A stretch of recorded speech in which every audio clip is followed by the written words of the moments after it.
নেদারল্যান্ডসের আমস্টারডামের বাসিন্দাদের সাইকেল প্রীতির কথা গোটা বিশ্বের মানুষই জানে। একটা সময় এই শহরকেই বিশ্বের সাইকেল রাজধানী বলা হতো।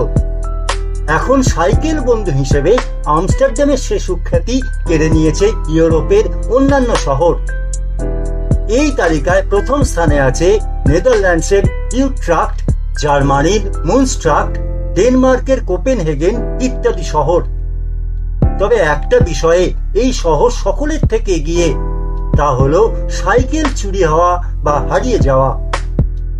আর এই সব চুরি যাওয়া বা নিরুদ্দেশ হয়ে যাওয়া সাইকেলের অনেকটা পাওয়া যায় শহরের ভেতর দিয়ে বয়ে যাওয়া বিভিন্ন খাল থেকে। Most bicycle recovered from the waterways city, এই বিষয়েই তৈরি হয়েছে গিনেস রেকর্ড। সাইকেলের পাশাপাশি আমস্টারডামকে খালের শহরও বলা যায়।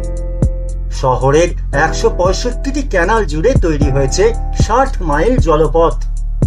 এই সব খাল থেকে বিপুল সংখ্যায় সাইকেল উদ্ধারই করেছে গিনেস রেকর্ড। সোশ্যাল মিডিয়ায় হামেশাই মেলে খাল থেকে সাইকেল তোলার ছবি। প্রতি বছর নেদারল্যান্ডসের আমস্টারডামের খাল থেকে 12,000 থেকে 15,000 সাইকেল উদ্ধার করা হয়। শহর কর্তৃপক্ষ একটি বার্জে বসানো ক্রেনের সাহায্যে সাইকেলগুলো উদ্ধার করে। কিছু কিছু সাইকেল এত ভালো থাকে যে ইচ্ছে করলেই তা চালিয়ে রাস্তা দিয়ে চলে যাওয়া যায় আপন গন্তব্যে, কিন্তু তা হবার নয়। সংগৃহীত সাইকেলগুলো স্ক্র্যাপ মেটাল হিসেবে বিক্রি করা হয় বা মেরামত করা হয় অন্য কাজের জন্য। যদিও এই শহরের মানুষের কাছে যত সাইকেল আছে তার তুলনায় এটা কিছুই নয়। কিন্তু কেন এত সাইকেল উদ্ধার হয় জল থেকে? বিভিন্ন খোঁজ খবরে জানা গেছে যে অনেকে নিজের সাইকেল স্ট্যান্ডে রাখার জায়গা না পেলে অন্য লকহীন সাইকেল খুঁজে তা ফেলে দেয় নালার জলে। আবার চুরিও হয় সাইকেল।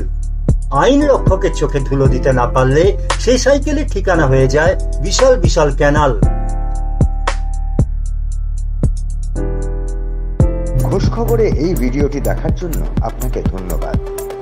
সমাজ সংস্কৃতি থেকে বিনোদন বা লাইফস্টাইলের নানা বিষয় নিয়ে নানা তথ্য থাকছে খোঁজ খবরের ছোট ছোট ভিডিওতে। যারা এইরকম আরো ভিডিও পেতে চান তারা অবশ্যই আমাদের চ্যানেলটিকে সাবস্ক্রাইব করে রাখুন।